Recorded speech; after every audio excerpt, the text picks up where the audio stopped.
Hello students, good evening all of you and welcome again to our physics class, and that physics class is Indian Physics Guru.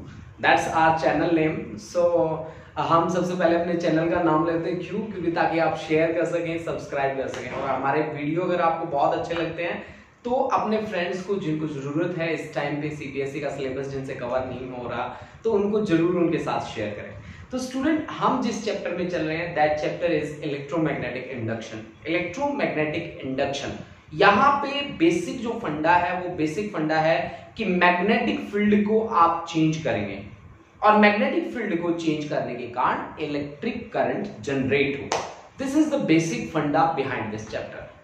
अब देखो बच्चों, अब हमारे पास है mutual induction. अगर मैं म्यूचुअल इंडक्शन को याद रखना चाहता हूं एक शॉर्ट ट्रिक से, तो वो है चुगलखोर वर्ड। चुगलखोर क्या करता है? अपने पड़ोसी की बातें सुनता है, पड़ोसी को उससे नुकसान होता है। ठीक है, अगर वो पड़ोसी उसकी बातें सुन रहा है तो उसको उससे नुकसान होता है, यानी कि दोनों चुगलखोर हैं, पड़ोसी ऐसे हैं, गंदे पड़ोस है। ठीक है, तो अब इस बात को आप यहां पे इलेक्ट्रिसिटी में कैसे मेंशन करेंगे? ठीक है, आपके पास दो कॉइल हैं, एक कॉइल से करंट फ्लो कर रहा है और दूसरी कॉइल में ईएमएफ जनरेट होता है जो उसके करंट का क्या करता है? ऑपोज करता है।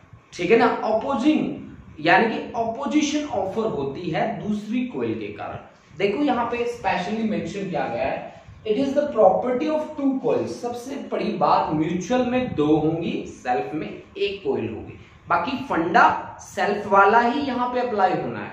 ठीक है, ये कहता है it is the property of two coils by virtue which each opposes any change in strength of current flowing through the other by developing an opposing EMF. Simple भाषा में बात करते हैं, इसमें से करंट फ्लो कर रहा है और ये वाली कॉइल जिसमें से करंट फ्लो नहीं कर रहा, वो कॉइल क्या करती है? इसके करंट को अपोज करती है।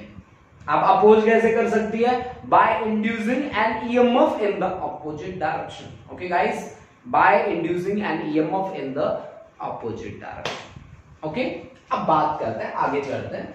हमने मान लिया कि ये हमारे पास है प्राइमरी कॉइल जो एक सेल से कनेक्ट है और ये है हमारे पास सेकेंडरी कॉइल जो गैल्वेनोमीटर से कनेक्ट है। हमने कहा कि फ्लक्स जो एसोसिएट होता है इसमें करंट फ्लो होने के कारण सेकेंडरी कॉइल के साथ, हमने माना उसको phi s be the flux associated with secondary coil and Ip जो प्राइमरी कॉइल से करंट पास कर रहा है, let us consider that current is Ip। अब देखो बच्चों, सारा का सारा फंडा ना फ्लक्स का है एंड फ्लक्स की डायरेक्ट डिपेंडेंसी है करंट पे। अब यहां पे कैसे आप बात करेंगे?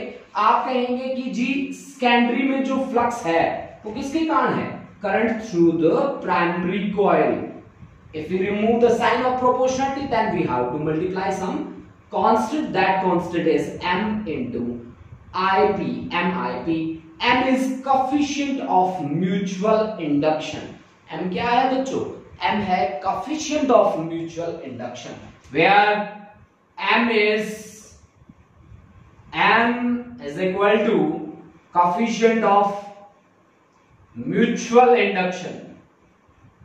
म्यूचुअल इंडक्शन, देखो बच्चों कॉन्सेप्ट सेल्फ इंडक्शन वाला ही आपने लिया है, सेम वही स्टेप्स आपने फॉलो किए हैं। ओके गाइस, अब देखो यहां से if Ip is equal to, if Ip यानी current through primary coil is 1 ampere, then flux through the secondary coil is equal to coefficient of mutual induction.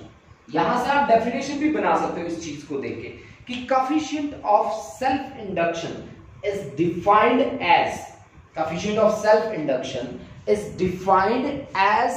flux associated with the secondary coil when a unit current flows through the primary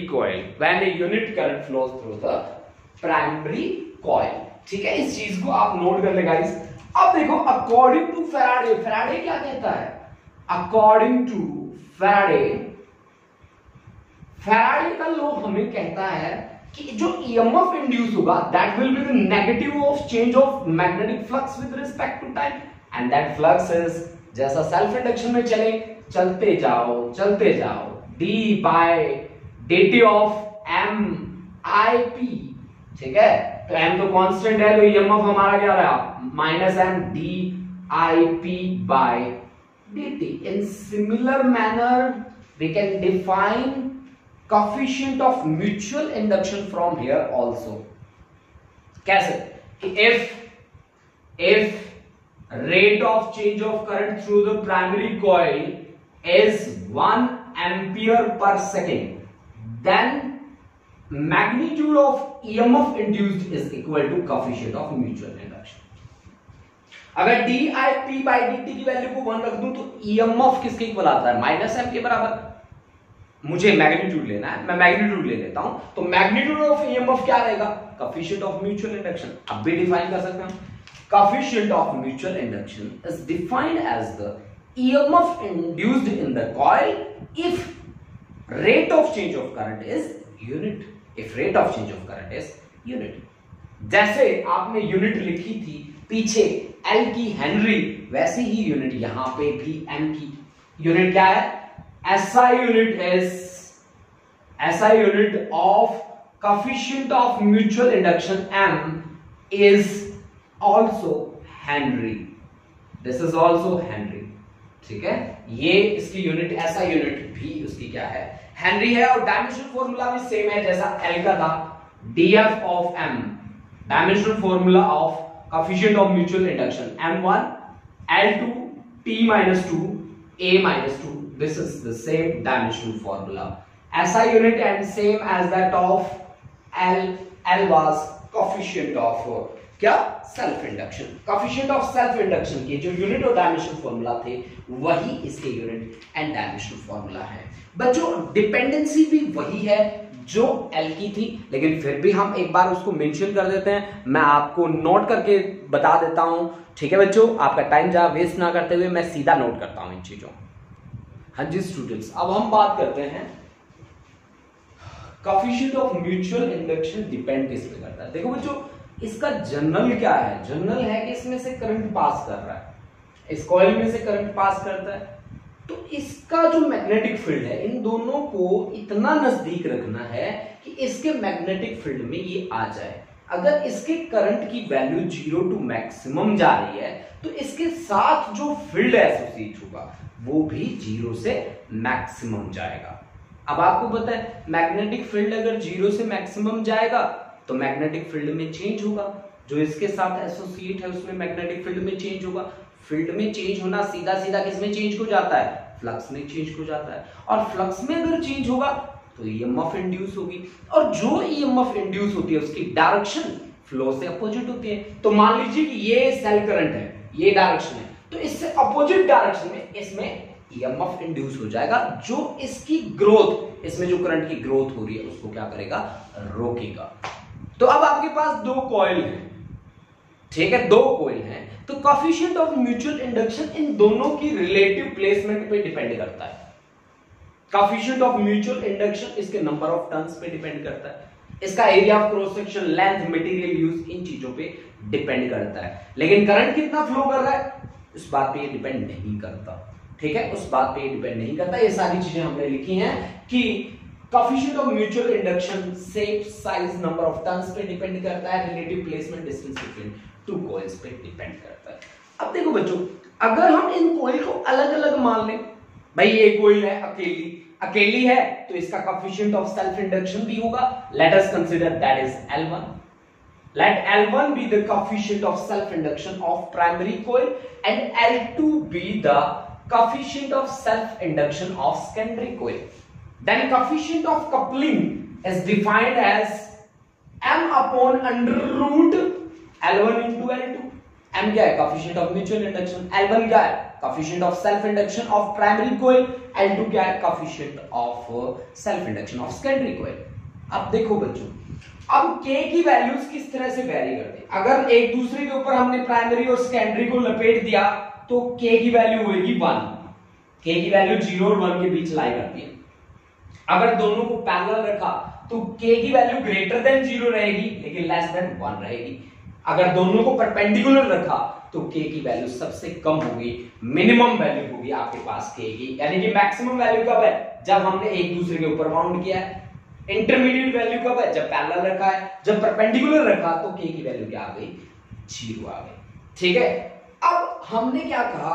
हम कहते हैं if two coils are connected in series, मान लो if two coils are connected in series, connected in series, series में connect कर रहे हैं जी, सच दैट उनका कोएफिशिएंट ऑफ कपलिंग हमारा क्या आता है 1, मतलब एक दूसरे के ऊपर लपेट दिया हमने, ठीक है। तो आपका resultant coefficient of self induction क्या बनेगा, then resultant coefficient of self induction बनेगा L1 plus L2 plus 2m। यहां पे if current flow in same direction in both coil, if current flow in same direction in both coils,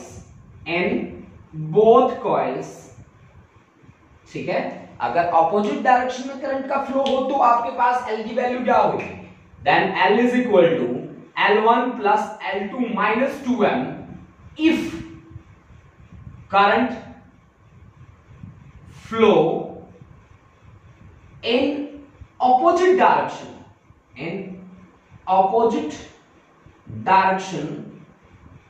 in both coils, students. This is all about the mutual induction. Here today we have studied complete explanation of mutual induction of two coils, है ना, हमारे पास दो coil हैं और दोनों coils के लिए हमने क्या कॉन्सेप्ट किया है, म्यूचुअल इंडक्शन का कॉन्सेप्ट हमने प्रिपेयर किया है। This is the most important article students that we have prepared. On the basis of that we will also prepare some numericals in next lectures, so be ready for the next lecture. Thank you students, thank you. और आप यूं ही देखते रहे, complete video आप देखें, ये आपके लिए 100% श्योर है बहुत ही बेनिफिशियल होने वाली है। Thank you students and have a nice day.